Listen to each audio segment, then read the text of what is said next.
Hi, Guido Fox here. Welkom bij een nieuwe book report.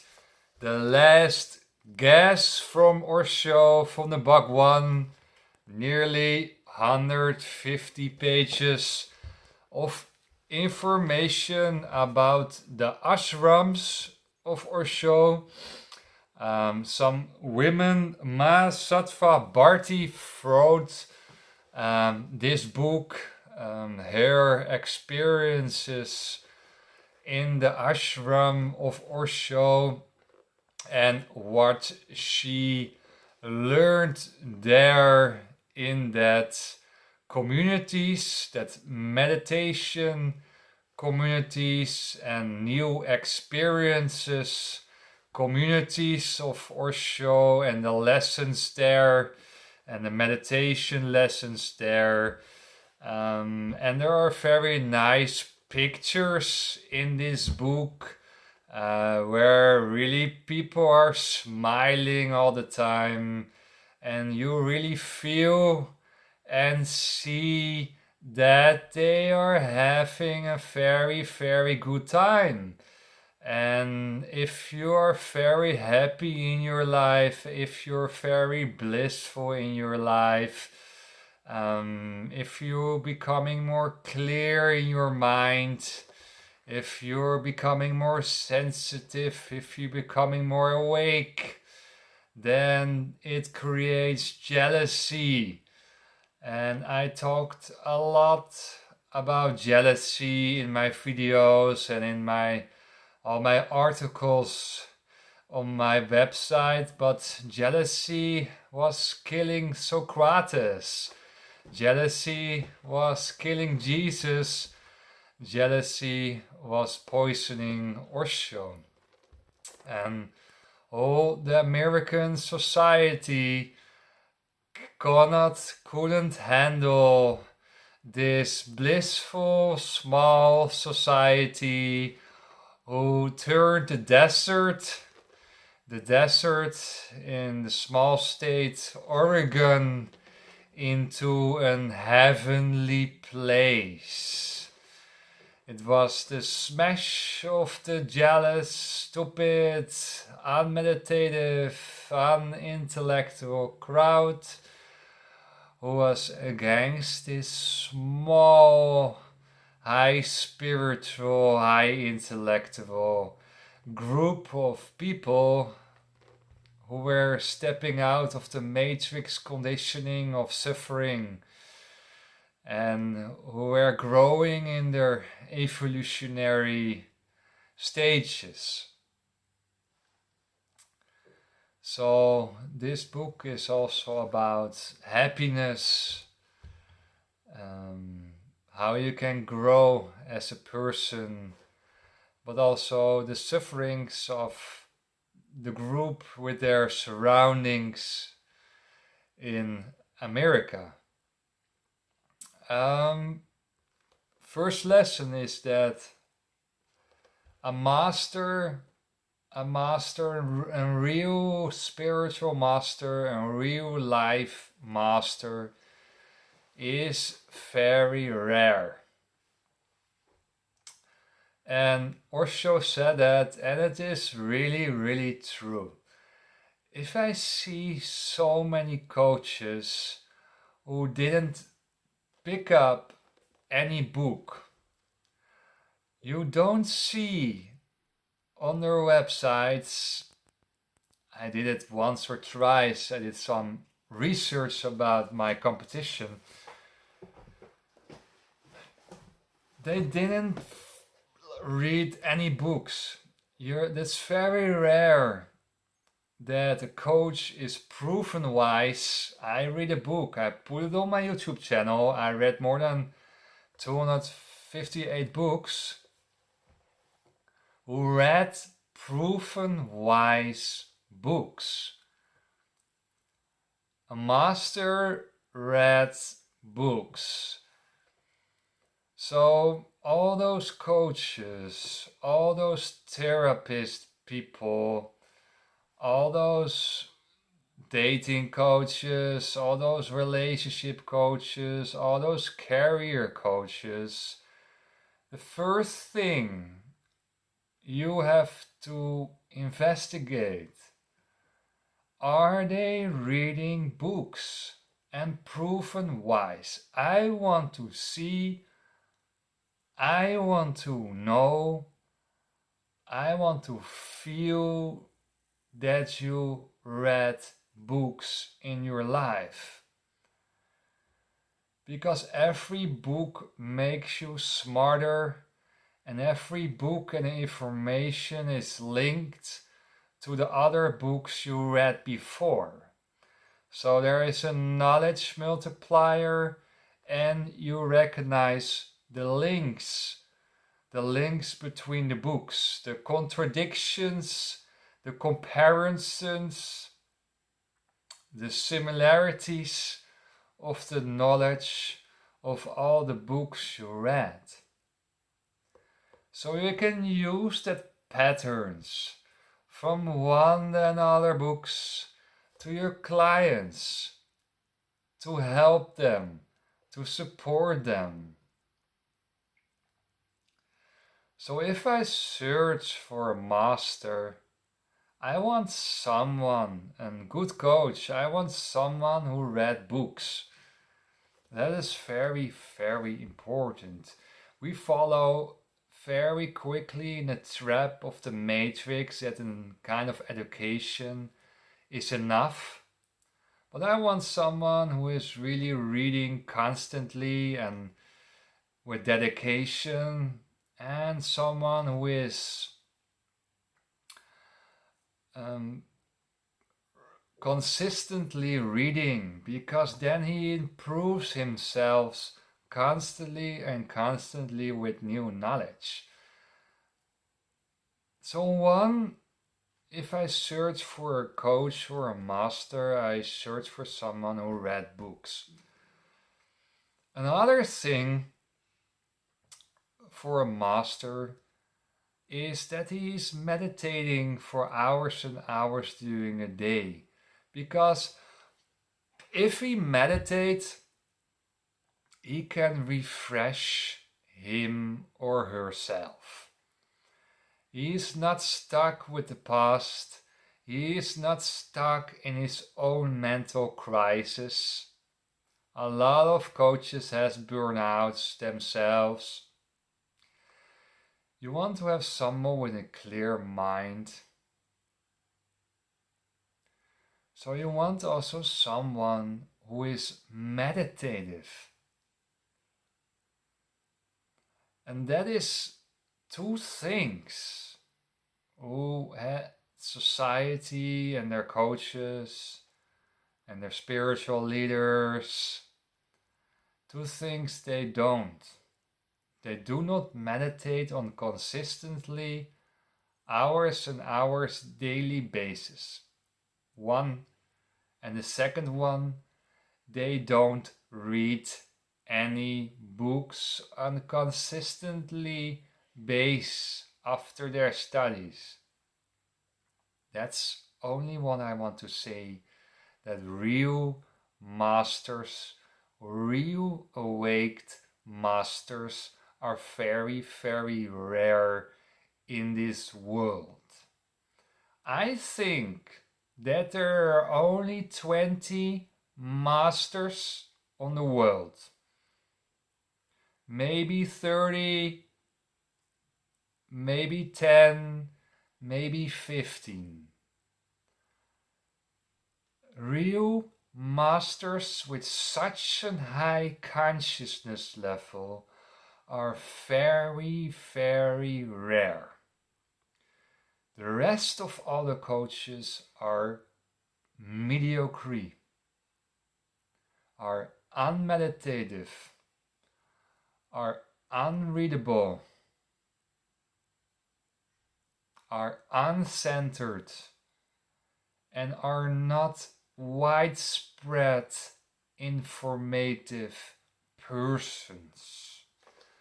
A real master learns from relationships, learns from career, learned from coaching skills, coaching on a job, learned from the deepest meaningful life wisdoms of other masters. Write books, write articles, doing book reports, do seminars. I have widespread information about leadership, business, relationship, health, spiritual evolution, dating, whatever. Real masters are not specialist guys or women. They do the total work, the total life work. I cannot help you, I cannot support you if you have a problem with your work and your relationship doesn't work out so well. I cannot help you only with your work. We have to solve your relationship questions too, because you bring your relationship, your bad energy of your relationship to your work, and your bad work energy to your relationship. So there are two things. So a real master is very, very rare. Teachers, you have a lot. You have a lot of teachers, but real masters are very rare. I talked with you earlier about the wonderful pictures here in this book, and on page 148 is a very nice picture.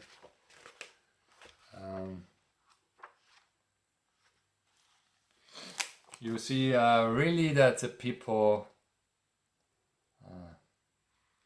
are relaxed, are chill, have a very good time, and they're very blissful. And you see that pictures constantly about the meditation sessions there. And it's really chill. It's really chill to see. I like it. Mostly I read books without pictures, but now I really see wonderful pictures, and that makes me happy too that people had a good time there. They had a good time outside the matrix. They had a very good time in their communities. I want to talk further about enlightenment, about chakra activations, about ecstatic loadingness. And one of the things is moksha. They call it moksha in the spiritual world. Moksha means ultimate luxury, means ultimate freedom, with ultimate unconditioning with the matrix, with the conditionings where you're imprinted with, where you're influenced with. So moksha is freedom, and actually we all search for freedom. We all search for freedom in our lives because we want to become enlightened. So the reason that you search for financial freedom, for time freedom, for relationship freedom, for sexual freedom, for work freedom, every kind of freedom, holiday freedom, all the underlying reason is that your soul wants to become enlightened. So your soul wants to become enlightened. It's a given. It's a fact. It's no doubt that your soul wants to become the same. So in your reincarnation cycle and all the heavy intellectual smart guys were supported that mechanism, the reincarnation. You have old souls, middle souls, new souls, and all those souls are going into evolutionary phases, and you come back on Earth to try it again. So The enlightenment stage is your last stage here on earth. Your enlightened stage is your last stage. Then you're not coming back on earth anymore, because there's no reason to start with enlightenment, with your birth enlightenment. No reason. You have to work for it, you have to do effort for it, for enlightenment. There's no reason that you get enlightenment on earth, that you are already enlightened, and there's no effort anymore. That's a given. So the last stages of your circle, the circle of your reincarnation circle, is the enlightenment phase. It's the enlightenment phase. So if you're there, it's probably your last days on this earth. I'm not sure if you're going to another planet or another earth, but it's your last day on earth. Your last day on your last years on earth. And moksha, freedom, ultimate freedom in your energetic system, in your mind freedom, is dissolving all the fears in your life. And mostly all the fears are related to your past. We have to resolve the past. So we have to resolve the past in your mental system. So past recovery is a very tool. It's a very important thing in the coaching sessions, to resolve the horrible past, because the matrix is mostly not good for you. The mediocre systems is hurting you. It's making people fearful, it's making people competition-wise very strong. You're coming in a rat race. So the matrix creates fear, angry, addicted persons. The matrix is not always good for you, so I dissolve the matrix. I dissolve the matrix in you and you become more free. So recover from past negative events, your triggers from the past has to be resolved, has to be recovered. So that's the first thing I will do with my clients, is to heal the past. Heal the past, the triggers, what leads towards fear. Your fear dynamics, your fear conditioning, your social fears in life, your relationship fears in life, to bond with someone.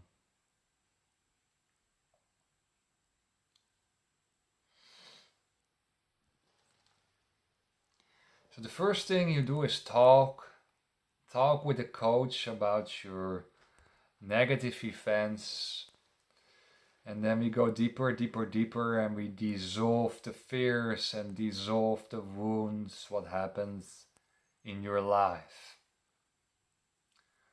Then we're going into meditation, and meditation is rubbish out. All the rubbish, what is in your system, all the bullshit talks where you have been confronted with, all the chit talks, all the people who are talking badly about you, gossiping, but also to you. The bullying talks, the bullshit of your parents, what they said to you, the bullshit of your friends, what they said to you. So all the bullshit talks, we have to dissolve them in your system. All the rubbish of the matrix in your system has to be out. Out of the matrix is out of the rubbish matrix implanted negativity. All the media, the news, what is going into your system.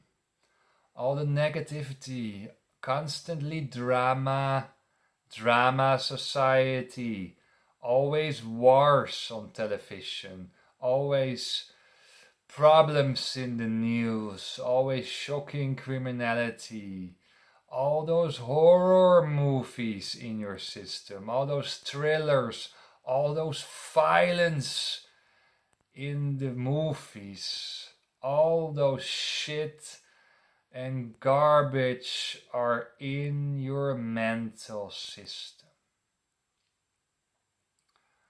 My mental health was so improving when I quit my television.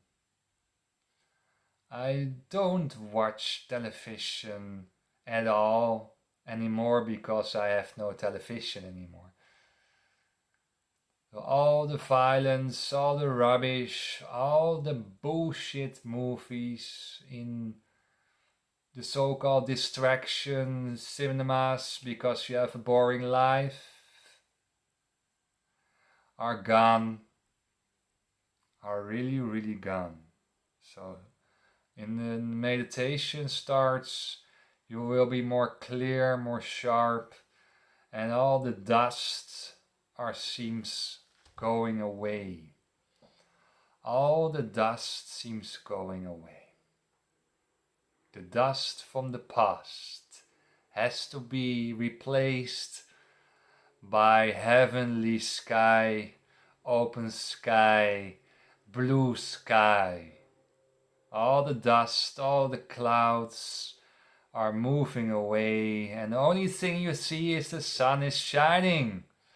The only thing is that you feel the sun on your face and the sun is shining in your life.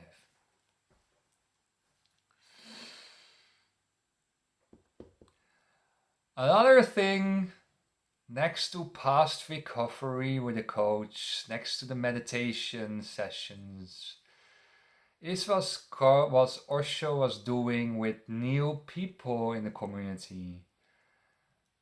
There are coming bankers from New York, students from Pennsylvania. There were professors from universities who come to our show, want to live in outside the matrix, wants to live in the communities, wants to have a more relaxed, non-pressure way of living. And they were there, and they escaped the matrix, the so-called universities where you don't learn anything,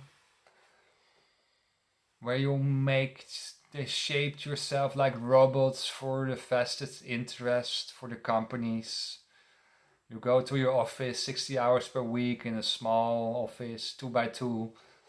That's your life. That's your life when you studied, when you graduated. The so-called intellectuals feel themselves so good with their small study, with their little life, with their little lives, where they don't meet new people constantly. So what he did with people who were coming new is say, hey, you're going to do a year long the toilets.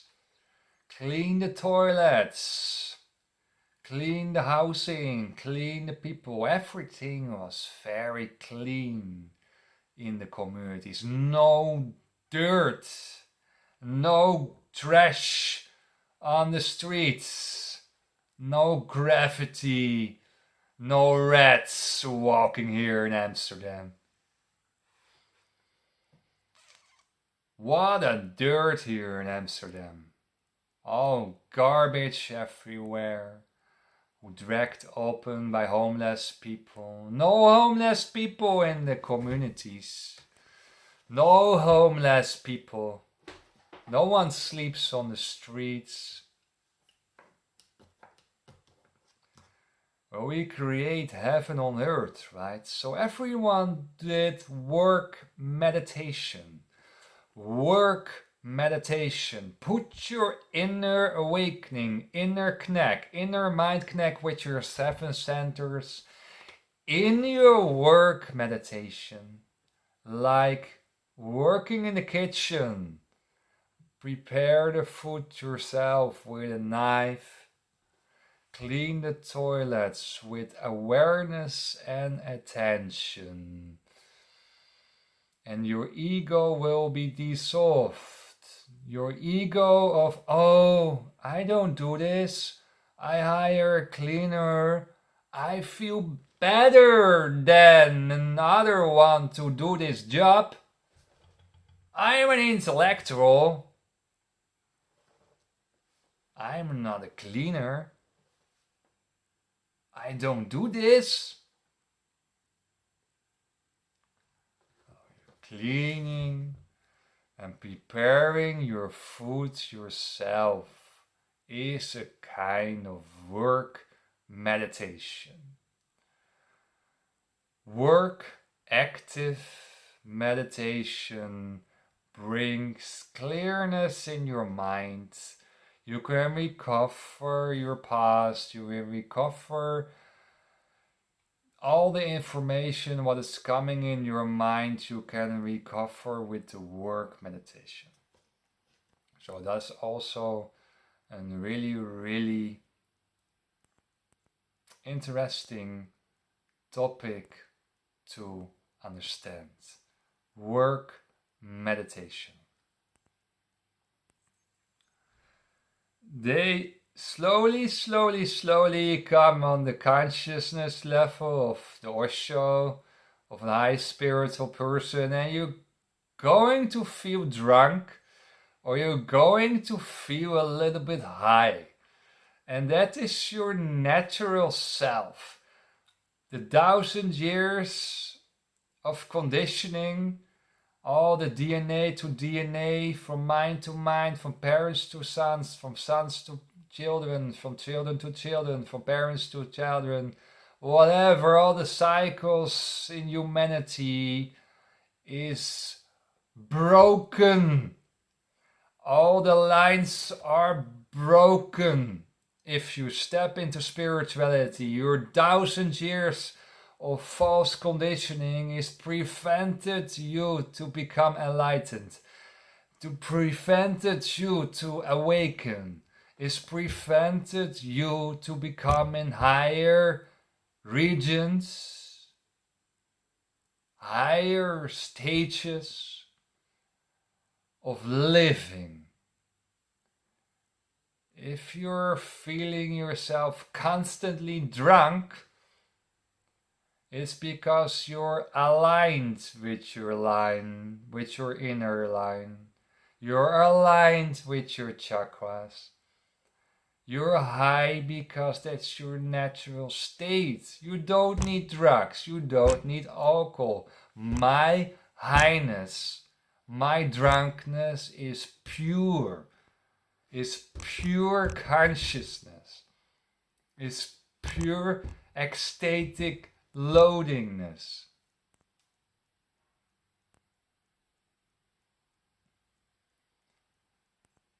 If you feel high, if you feel drunk,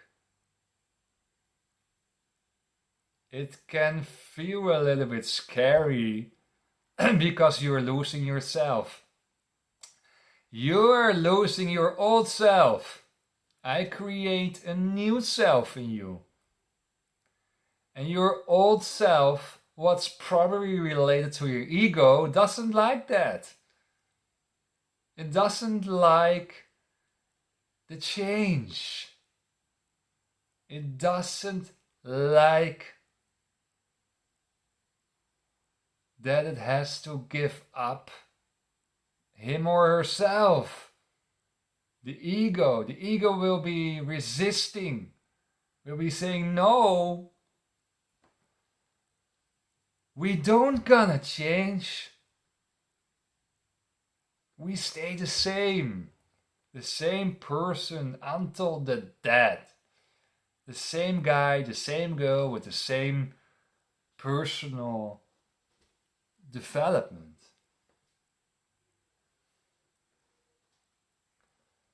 all the work meditation, all the past recovery, all the meditations are attacks on the ego. It's your inner struggling. It's your inner fight. It's your inner war. The inner war has to be conquered, has to be fight for. Enlightenment is a fight with yourself. It's an arduous effort, what Osho said. Enlightenment is a constantly fight, is a constantly effort. It's not a Sunday morning affair. Religion is constantly working on your neck. It's doing your meditation daily and daily. Spiritual awakening is constantly working and working. That has to be understood. It's not the first row on the Sunday morning and listen to your unawakened priests, the dogmatic guys there. It's another thing. Thank you for watching this video about spiritual growth, and I see you by the next book report. Bye bye.